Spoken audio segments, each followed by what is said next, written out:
রাস্তা দিয়ে যাচ্ছিলাম আর রাস্তার দুদিকে চায়ের বাগান, একদম সুন্দর দৃশ্য, চারিদিকে সবুজ আর সবুজ। ডুয়ার্সের পথে বেড়াতে বেড়াতে হঠাৎই চোখে পড়লো এই অপার সবুজ, আর বিশ্বাস করুন গাড়িটা নিজে থেকেই যেন দাঁড়িয়ে পড়লো।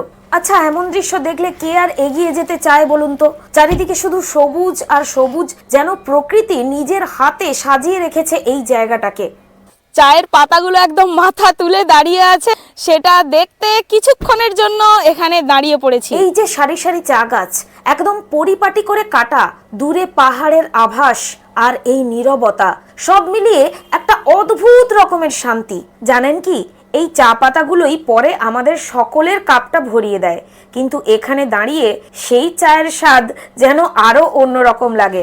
আসলে প্রকৃতির ব্যাপারটাই এরকম। এই বাগানের প্রতিটা পাতা, প্রতিটা গন্ধের পেছনে আছে অনেক মানুষের পরিশ্রম, যাদের জন্য এই সৌন্দর্যটা আমরা উপভোগ করতে পারি। শহরের জীবনে আমরা সব সময় দৌড়ে চলি, টাইম, কাজ, ডেডলাইন, কিন্তু এখানে দাঁড়িয়ে মনে হচ্ছে সময়টা যেন একটু হলেও থমকে গেছে। এই নীরবতার মধ্যে একটা অন্যরকম শব্দ আছে, পাখির ডাক, হাওয়ার শব্দ আর নিজের মনের কথা, এবং আদিগন্ত বিস্তৃত চায়ের বাগান। হয়তো এই কারণেই মানুষ বারবার ডুয়ার্সে ফিরে আসে, শুধু ঘুরতে নয়, একটু নিজের সঙ্গে সময় কাটাতে। ডুয়ার্সে এলে শুধুমাত্র জঙ্গল বা সাফারি নয়, এই চা বাগানগুলো কিন্তু আমাদের একদম অন্যরকম একটা অভিজ্ঞতা দেয়। ডুয়ার্স মানেই তো চায়ের বাগান। রাস্তা দিয়ে যেতে যেতে রাস্তার দুপাশে চায়ের বাগান, এটাই হচ্ছে ডুয়ার্সের বিশেষত্ব।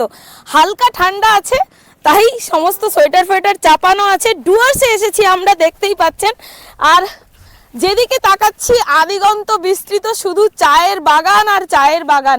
যে চাগুলো আমরা সাধারণত মধ্যবিত্ত ফ্যামিলিতে খাই, এখানে এসে দেখা যাচ্ছে যে প্রত্যেকের বাগান না আলাদা আলাদা, মানে অ্যারো দিয়ে এরকমভাবে মানে দিক চিহ্ন নির্দেশ করা আছে যে এটা অমুক ব্র্যান্ডের বাগান, এরকম।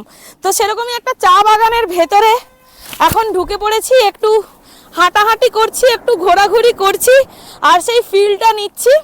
যে চাগুলো আমরা খাই সেগুলো জাস্ট চার পাতাগুলো ছুঁয়ে দেখছি। অবশ্যই এগুলো আরও প্রচুর প্রসেসিং হয়, প্রসেসিং হয়ে তারপরে আমাদের কি বলবো চায়ের পেয়ালাতে পৌঁছয়। আর হয়তো প্ল্যান ছিল না এখানে থামার, কিন্তু প্ল্যান করেই যে সবটা করতে হবে এমন তো কোনো মানে নেই। হঠাৎ এখানে থেমে যাওয়াটাই হয়ে গেল আজকের সবচেয়ে সুন্দর মুহূর্ত। আসল কথা, এই কয়েকটা মিনিট তো কোনো প্ল্যানের অংশ ছিল না, কিন্তু এই আনপ্ল্যান্ড মুহূর্তগুলোই তো আসল ট্রাভেল মেমোরি তৈরি করে, তাই না? আবার রওনা দিলাম, সামনে আরো অনেক জায়গা অপেক্ষা করছে, কিন্তু এই চা বাগানের মুহূর্তটা মনে থেকে যাবে অনেক দিন। আসলে ভ্রমণ মানে তো শুধু ছুটে বেড়ানো নয়, ভ্রমণ মানে একটু থেমে যাওয়া।